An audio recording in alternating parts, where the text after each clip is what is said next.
Good morning, everyone. Hello, everyone. Hi, this is Jenny Walke from Elephant and Room Consulting and Kylie Mowbray-Allen from Hello Media, and you're tuning into Bite Size Business, the live podcast and show that helps small business owners gain clarity and insight to grow their business dream. And today we're talking about how to actually demonstrate and promote your USP about the greater good that you do, which, Kylie, you do so much of that.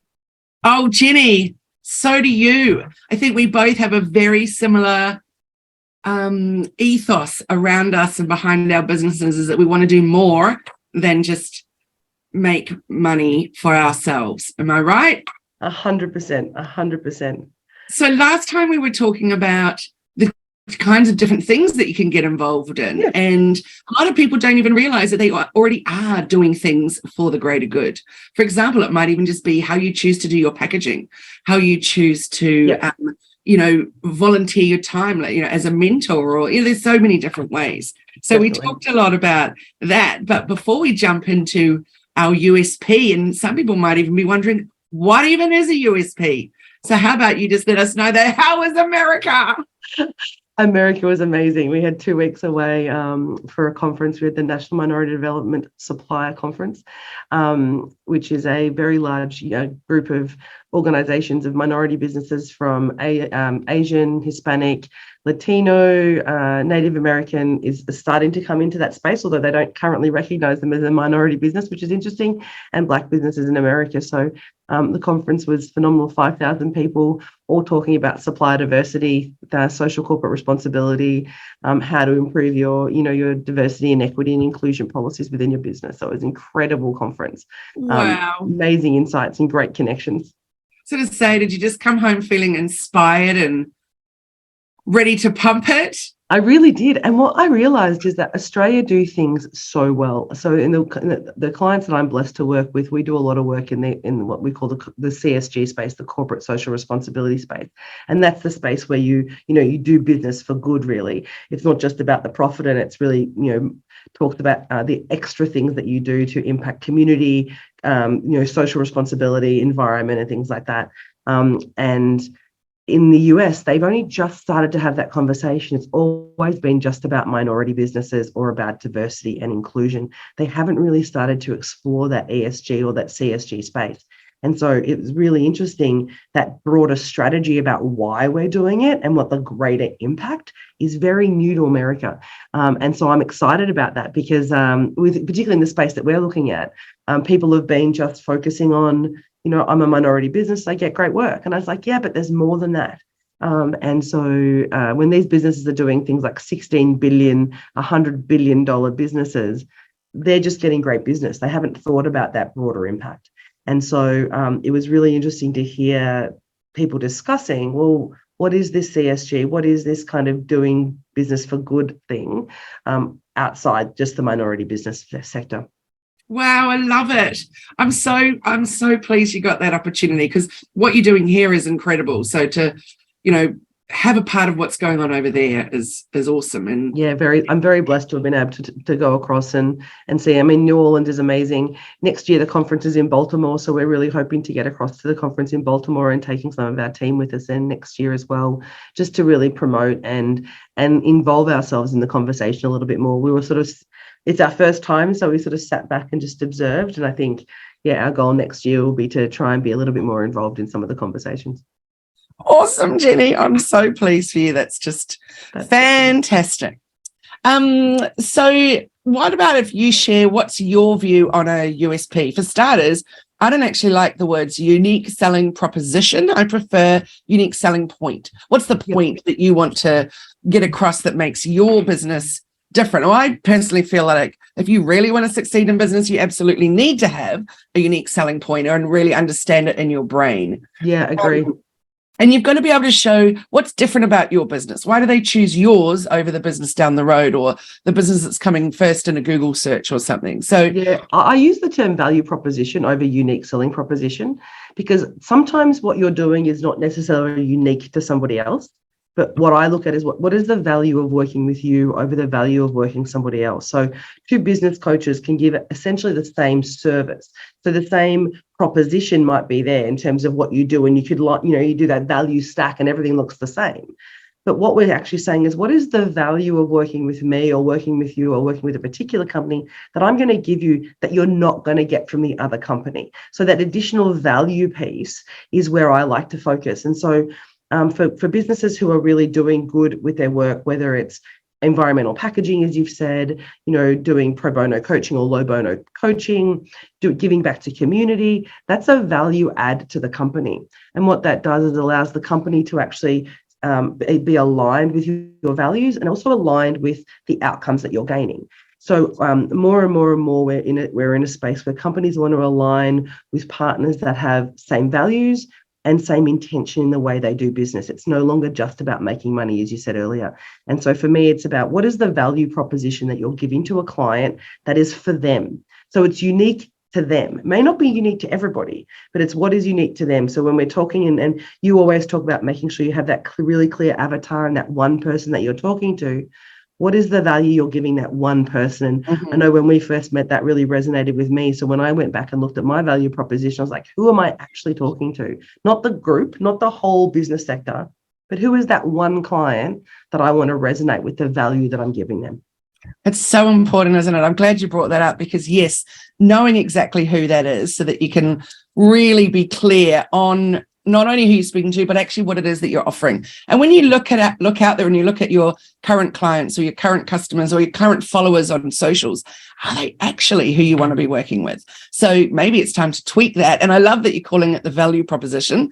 I think that's really great because you're right. Often what we're doing is not necessarily unique, but what is the value that we're giving? I love that. And I know you and I always talk about the term selling, like we don't like that. I mean, I was a sales manager for 15 years, so I can sell, but the term selling always feels a bit strange, right? So we talk about solution sales, we talk about, relationship sales, or, there's all different models that we talk about for selling.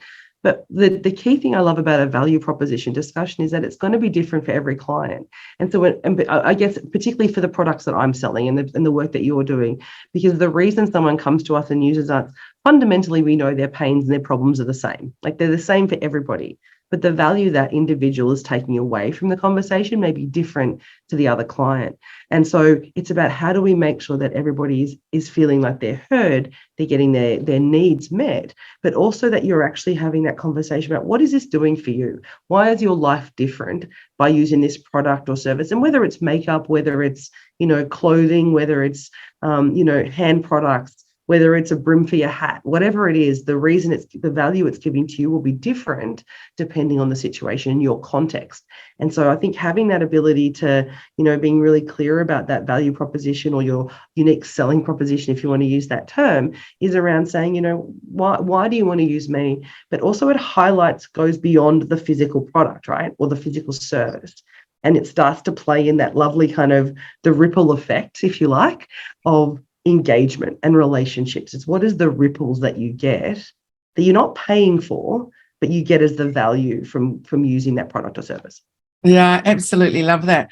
One thing that I try and get people working on when I'm clients working in or teaching it or whatever is, what is just one thing? I know we can be good at lots and lots of things, but how about we just focus on one thing? So that can be on your homepage. You just want to try and focus on one thing that is some amazing value that you'll give or that they're going to be learning from you, or on your product description page, just focus on one thing. There might be 10 awesome things, but how about really try and highlight just one? Because when we try and be known for lots of things or everything, then really we don't become known for anything. So trying to pick out that one thing that really shines and is really special. So, for example, for me, I love that word uncomplify.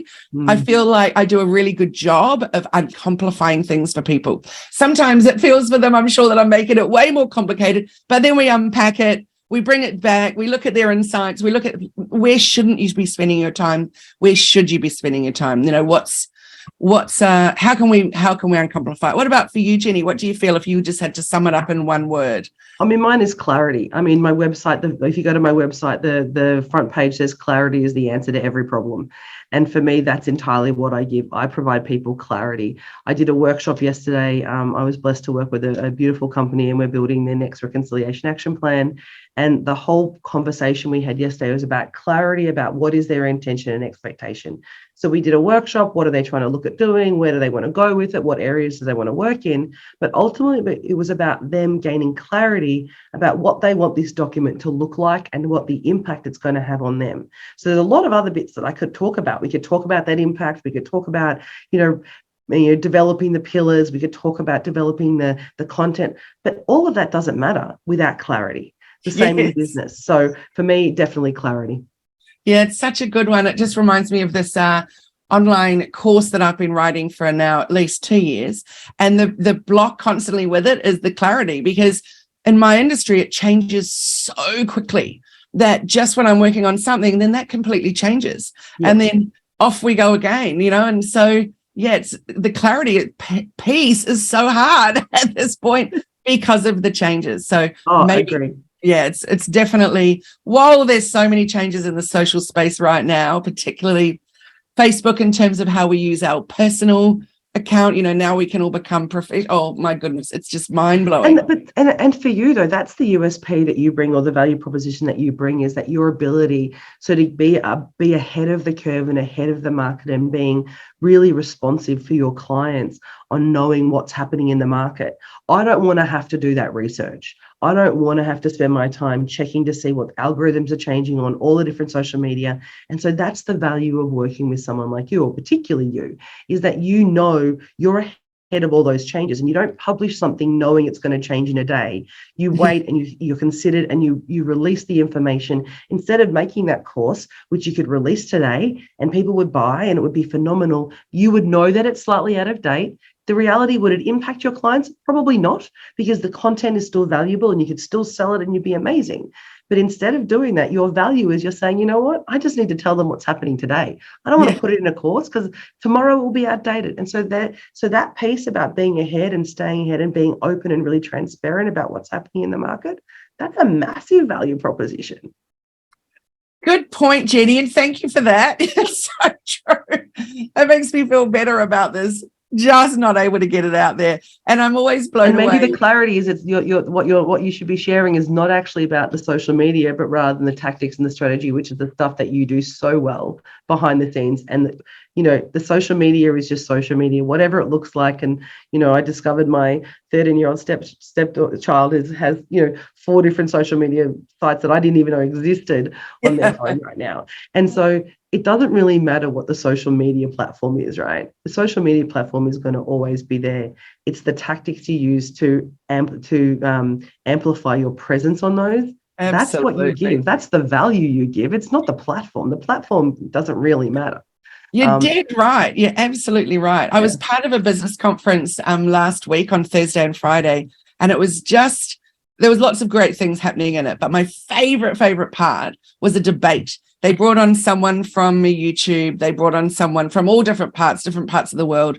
And each person was needing to really sell their platform and why this is better. And it was really, really fascinating. What I loved also is each one of them had to say what wasn't great about their platform. I love that. That was really clever. So even that in itself, sharing that value proposition or that unique selling point was it was really, really fabulous and fun. So one of the things to remember, though, I think, Kylie, and you shared this with me also many, many years ago, is that you don't have one value proposition. So let's think about social media, that each individual platform has its own value proposition, and even within that, each aspect of that has a separate value proposition. So if you're doing the value proposition for a reel versus a story versus a static post on Insta, all have different value depending on the client, who you're targeting, what you're trying to achieve through your Instagram page. If you're doing it as a photo journal, you probably don't need reels necessarily. You might just want to be capturing your life in photos. That's what that's what Instagram was originally for, right?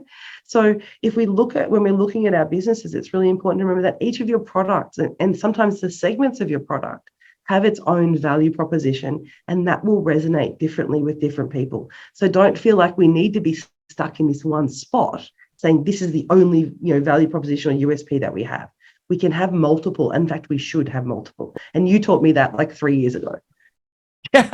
I'm totally hearing you there. I think that's magic. It's definitely, and when you think about each place. So let's just use Instagram, for example. You can't just think what you're going to be putting out on Instagram. It's what am I putting out on stories? What am I putting out as a reel? What am I putting out just into the general feed? What am I also putting out in terms of my engagement with other accounts? So yeah, each one of those needs its own lot of thought and time and effort going into it. So I'm always overwhelmed, or not overwhelmed, maybe just blown away by the people that just literally just put stuff out endlessly, maybe a little, I don't want to use the word mindlessly, but it always feels like that, where actually you need to sit down and think, is what I'm putting out there actually going to be helping my business, or is it just to be extra noise? Yeah. And that's what I'd rather do, less posts a week and have them absolutely nailing what my message is, than just the endless diatribe of stuff that can so often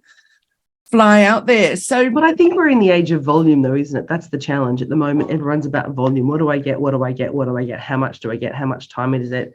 What does it look like? And so we feel, and not we, but the collective, we feel that the more you put out, the more visible you get. But I think that's the point. It's like the spam of social media now. If you are just putting out noise, people are going to eventually just even if they don't unfollow you, they just won't look at it anymore. And that it'll still be, and you might think it's getting scrolled through. You might think it's getting seen. You might even see a view on it, but they're not actually paying attention to it. And it's that old adage of do I hear you or do I listen to you? And I think sometimes social media is a bit like that. We might hear you, but we're not really listening. And I think that when we start to put out social media content that is just that noise, it's just there. I know you're there, but I'm not interested in actually listening to the conversation. And I think when we start to miss that gap, and we don't listen, and we can't, and our clients aren't listening to us, or potential clients aren't listening to us, that's when we need to stop and say, well, what is this USP? What is the value of the content we're putting down? Let's take a breath. Let's take a pause. I mean, I know I'm like 7 days behind on my Instagram, right? When I was traveling, I was, a couple of days behind. I'd post them here, and my amazing team were posting reels of the videos and stuff that we were taking while we were away, and so putting some stories out and things while we were away. And I've come back going, oh my gosh, I'm a week behind on my Instagram, and I could sit and smash out content. But you know what? I actually want to say I've been away for 2 weeks. I want to actually look at the post that we were originally going to schedule for that and say, are these still relevant given the content that I've had and this separation, and what do we want to do now, and how has that changed since I've been back? And I'm okay to have a pause for 7 days. I know it's probably not ideal for visibility, but at least then when I come back, the content will be, it'll be appropriate, it'll be valuable, and it will hopefully encourage people to listen to what we're trying to say. Good for you. It's pause and take stock, isn't it? I actually have, for all of our social media management clients, and for Hello Media, and for Positive Passionate Businesswomen, a bit of a backup of content. So it's generic content. It might be beautiful quotes or just little tips that if there's going to be a big shift and I need to change tact or something, that there's stuff that can just go out that is always going to be relevant, particularly if it's something that's just going to be inspiring. I'm a big lover of a really powerful quote. So, just having a little bit of that to go out in the meantime while we're restructuring or something in the background. And we've recently done that with Hello Media and done a big strategy shift. And it takes a little while to feel your feet again and really get going with your new messages, etc. So it really does. Good on you for pausing and they're not feeling still distressed. Here. We're just a little quiet. Yeah, I love it. So in terms of something that you do that's amazing, and how to then share that without, I know a lot of people feel very awkward. And what I love, and we talked last time about B1G1, and what I love about when I was involved with them is that you get a widget to put on your website. So you don't need to do any of the shouting it out from the rooftops. This is what I do that's really awesome, etc. It's just sitting there, ticking away, updating itself, and it's like, yeah, that's cool. But for those of us that don't have something like that, then coming up with a way to share it without feeling like, I don't know, some of us might feel like a bit of a, what word is there for it that's a polite word? I'm not sure. But well, I actually had this conversation yesterday in this workshop I was talking about. The company that I'm working with has been doing good in the community since the business started. It's a very family-oriented business, and they've been doing good as part of their DNA. And since there's been a whole lot of changes in the way government's sort of approaching Aboriginal and Torres Strait Islander people, there's now structure and framework around what they just used to do every day. And so now they're feeling like it's not what was originally just part of their DNA and they just did under the radar, not because it was under the radar, it was just because of that what they did. Now they don't want to promote it because they don't want to feel like it's becoming leveraging this framework as a promotion tool as opposed to what they do. And I think that's what you're trying to say. And the conversation I had with them is if you want to attract companies or people or customers that are aligned to your values, if doing good is part of your DNA and part of your value set, then sharing your values is actually never going to be ingenuous. It's never going to be self-promotion. It's simply saying, this is who we are, this is what we do, and this is how we show up. And if this aligns with you and you align with it, then we want to talk to you and we want to work with you. And I think that's where we change the conversation around promoting what we do, is simply we're informing the community about who we are. And I think that's the piece we forget, is that actually people want to work with good companies. They fundamentally do. We're humans. We want to work with people who are aligned with our values, who are going to have a value, not only from a beliefs and values alignment, but we're going to get a value exchange out of. We're going to build a relationship with, and then we're going to feel valued in that conversation. So the word value has a whole lot of different connotations in that statement, right? So if you're not sharing that and promoting that, then how is somebody going to know that's who you are? So absolutely. We just need to step away and think it's not about self-promotion. It's about actually just telling the world who you are as a business, what you stand for, what you stand against, and being proud and able to stand in that and defend that if you need to. And that's okay, but be okay with that. And I think we have this kind of sense of humility of like, I can't tell people that I gave some money to charity. I can't tell people that I'm doing this. I was so proud of the fact that we're sponsoring a Ulari student as of next year. Now, that's not self-promotion. That is me just being proud that we're in a position to be able to do that. That is what we've always wanted to do. And we're now able to do that after 5 years in business because we're doing something that aligns with our values. Awesome. Why would I hide that? Absolutely. That's so beautifully said. Why would you hide it? For sure. So how are you going to do it then? So, for example, on my website, I have the About page and the About the Team page, but I also have this really magic little page called the Why and What of Us. So it doesn't... I love this page of yours. Yeah, thanks. It doesn't specify exactly what it is that we're doing, but it definitely talks about who we work with, what we do, what we feel about how we do it, and the kind of people that we would then want to attract. Yeah. Excuse me. So I think that that's a really powerful page for those clients of mine that have adopted that strategy also and done something different, but, that works for them. For them also, those pages have been really powerful and great performers because you get a sense of who that company is and who that person behind leading the company is before you've even then reached out for the next stage to buy or work with or, whatever it is. And I think more and more, particularly in our industry, when we're talking about service providers, I mean, we know that there are coaches coming out of the woodwork. There are social media coaches and marketing managers coming out of the woodwork who may or may not have credentials behind them and may or may not have the experience. And that's part of the industry, right? So I think for us as experienced coaches and experienced, people in our industries, is that we need to be able to share on a deeper space than just the work that we do. Because people stay with us not just because we're good coaches or good marketing managers and your digital marketing coaches, it's because we actually have a value alignment. We care about the clients we work with. We are invested in the outcomes that they have. And that's a difference. That's a differentiator. So it may not be unique because other people also care about their clients. Other people also are invested. But it's the way that we do that. That's the differentiator. So when we think about a USP or a unique selling proposition or even a value proposition, for me, it's about what is a differentiator about the way that you do that and the feeling that you get. And it's about transitioning. For me, a value proposition or USP is about transitioning the conversation, the sale from a brain sale and a thought process into a heart sale. It's transitioning it from something that I think that I need into something that I want to have, something that I want to be part of. And I think that's where the value of VPs and USPs come in. I just love that you said turning it from a brain sale to a heart sale. That's so true, because at the end of the day, what is going to make me buy something? It's going that I'm going to feel something, right? Yep. I feel I need it, or I'm frightened, so I have to have it, or I'm in love with it, so I have to have it. There's got to be some kind of emotion that makes me take action. Exactly. Yeah. Exactly. Go, Jenni, the heart sale. So, yay. Well, let's finish up on that glorious note of heart sale.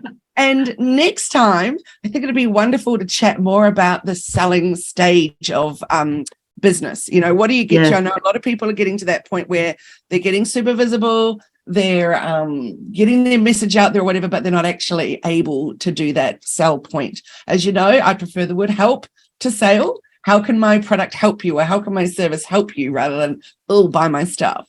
So yeah, are you up for chatting about? I think that would be lovely. As you said, as a former sales manager, I completely understand, and even I don't like the word sales sometimes. So I would think it's a great conversation to have about how we can get comfortable with selling. Yeah, and I think how we can get comfortable with selling is so true. You know, we've got Black Friday, Cyber Monday sales coming up. We've got obviously Christmas sales come up. I was just saying in group coaching yesterday, whatever happened to Boxing Day sales? People would be excited all year for the Boxing Day sales. And now there's some kind of sale going on constantly. All the time. So yeah, how to stand out in the crowd with selling and not having to always be bargaining or discounting or, exactly. You know, standing in your power. Before we do finish up, though, I would like to just note that it is Remembrance Day. It's 11th to the 11th today in Australia. And so for those who are listening today, we want to just pay our respects to all the servicemen and women who are currently and have previously served, and pay respect to the service and the gift they've given us over the last several hundred years. Jenni, thank you for that. I didn't even notice the date yet. So yeah, wow, what an important one. What an important one. Thank you for that. I'm magic.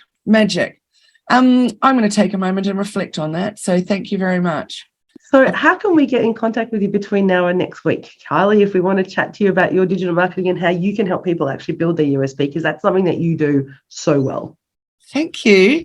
hellomedia.team. Jump onto the web, find us through that, all the socials, all the places you can find through the website. What about you, Jenni? How can people get in touch with you? So at Elephant in the Room AU on Insta and Facebook, soon to be our website. So at Elephant in the Room AU is the easiest way to find us. Type that into Google and we will pop up in all the different platforms that you need to find us.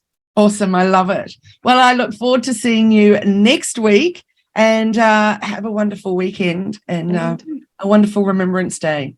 And also, just for those listening, good luck at your awards over the next couple of weeks. Kylie is up for some incredible awards and we're very, very proud, and we're hoping, I can't wait to hear, and I'm sure you're going to win. I have like every fingers crossed. It's going to be amazing, but you deserve every recognition that you have in the incredible awards. So congratulations on being nominated and being a finalist, and good luck. Thank you so much. You know, honestly, I'm not even preparing a speech for if I win, because I feel like that will jinx it. And I'm just so chuffed to be a finalist. That feels like a really big thing for me. So it is. It's a national award. So to be recognised for a national award at any level is phenomenal. And I think that's an incredible opportunity. And to get to go down to Sydney for the weekend and have a lovely time. I'm sure you'll do really well. And we look forward to seeing the incredible photos of you at the award ceremony. I'm looking forward to a bit of red carpet action. Love it. That'd be fun. All right. Thanks so much. Earrings. Yeah, they're so beautiful. They'd actually match my outfit beautifully. That's a shame. All right. You have a wonderful weekend, and thanks everyone for listening, and join us next time. All right. Bye-bye. Bye, Kylie.